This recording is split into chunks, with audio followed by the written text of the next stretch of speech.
Good morning. Welcome to the Real Internet Come Forth YouTube channel. My name is Antoinette Smith and I am your author. Remember to get your books, get your books, get your books, people.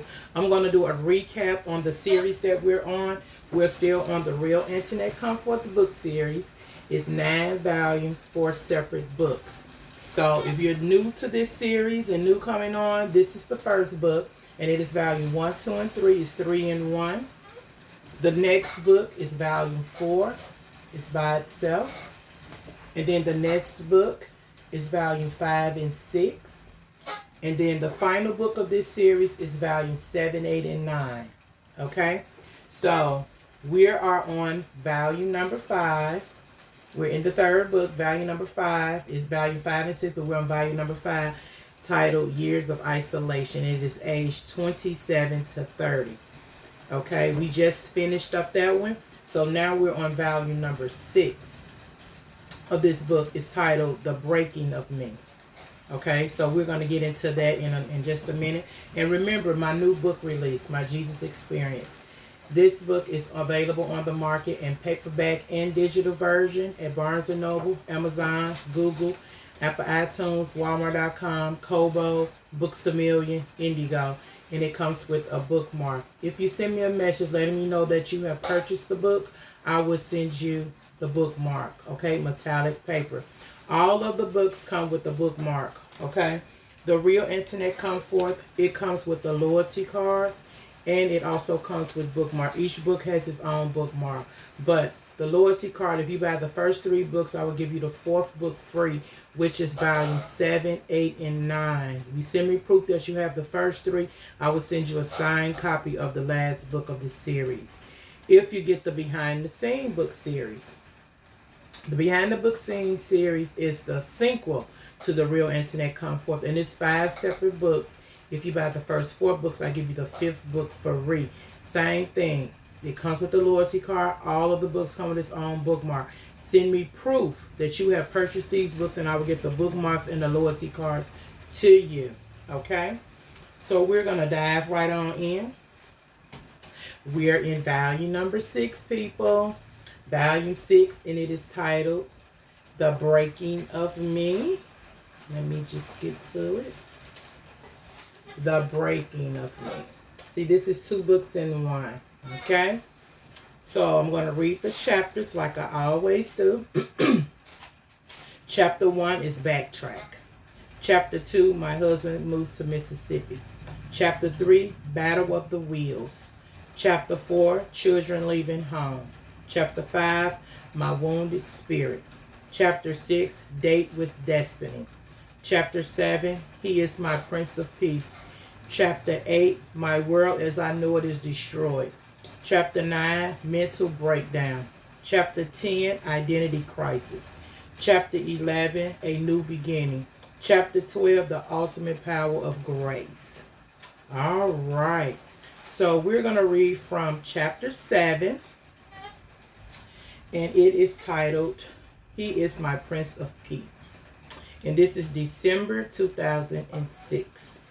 Okay. The next few days were peaceful, to say the least. The children were talking more, and I was to them.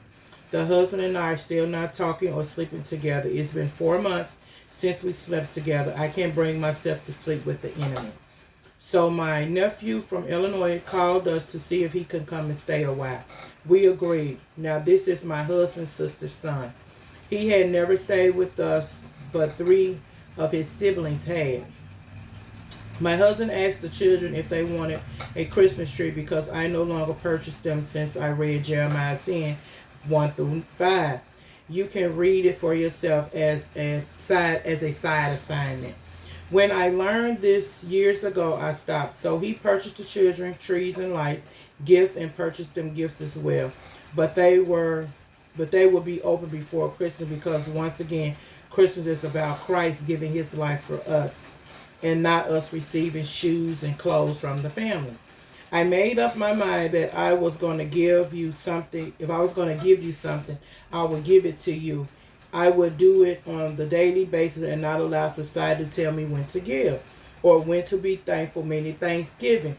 But do it as Christ. He gave his life every day He was thankful every day. So my goal is to do the same. We celebrated Christmas 3 days before the date because I didn't want to rain on the children's parade. I cooked a big dinner, and we were all together, and our nephew was there as well. Excuse me. I was shocked that my husband ate, and he hadn't eaten my cooking in months. He said he was living off the land, meaning he would eat pecans out the backyard and drink beer sleeping in my son's tent. I didn't make it any better for him. He got drunk and fell asleep in the tent outside. I zipped him up in there and went in the house and went to bed. He woke up beating on the door at 5 o'clock in the morning talking about it's cold out there. I said, I thought you was living off the land. I know that you're not cold, and went back to bed. He went to the couch, but the dinner was great and we had a good day since in a long time. I didn't feel much better as the days went by. I lied in bed and read a lot like I used to before the disruption of our home with the husband. So I was happy that day. The girls was doing great. Both had jobs. They were doing well in school. So I was happy and going to take my daughter back her car. But mine was fixed and she was using it, so that's good. He is my Prince of Peace. I was about to know for myself that Christ really is my Prince of Peace. Saying is one thing, and hearing your pastor preach he is the Prince of Peace. But to have a revelation knowledge is down a whole nother street. Peace.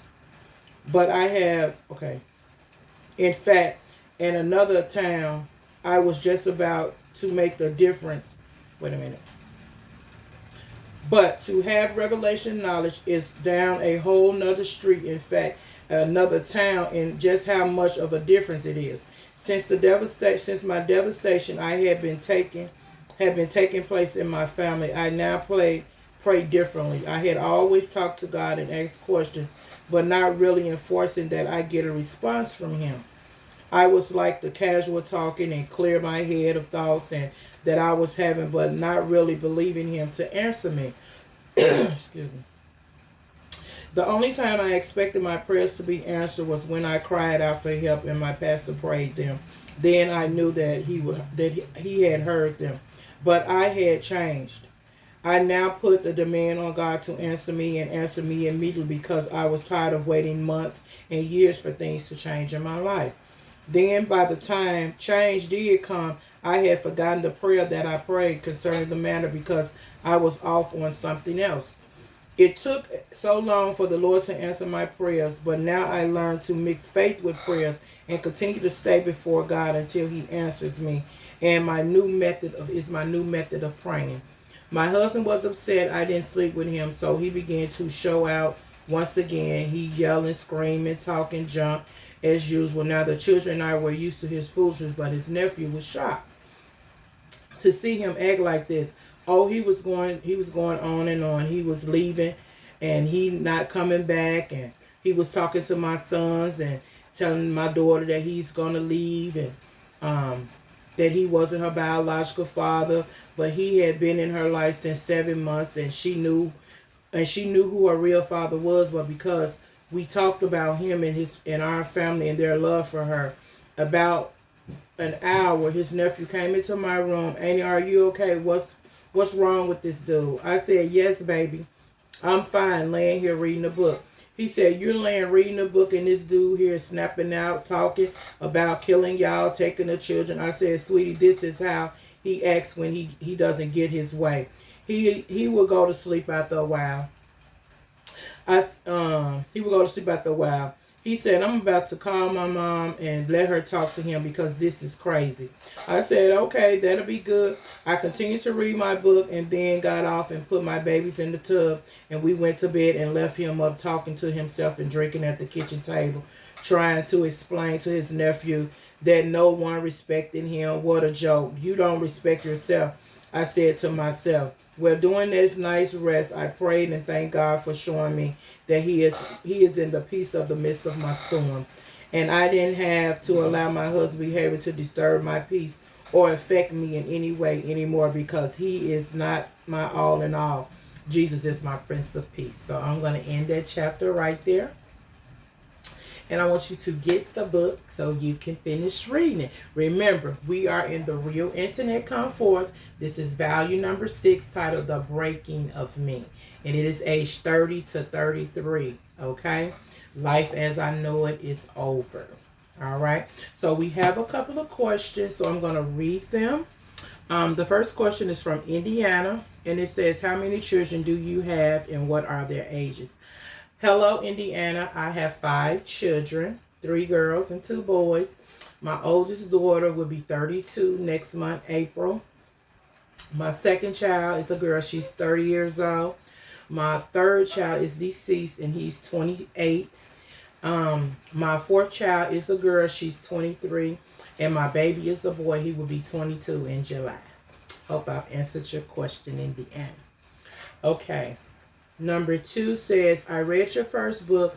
Why are you so detailed in your writing? This question is coming from Georgia. So, hello, Georgia. I'm so detailed in my books because, number 1, it was my process to deliverance. And the Lord told me as I wrote my books, I will be healed.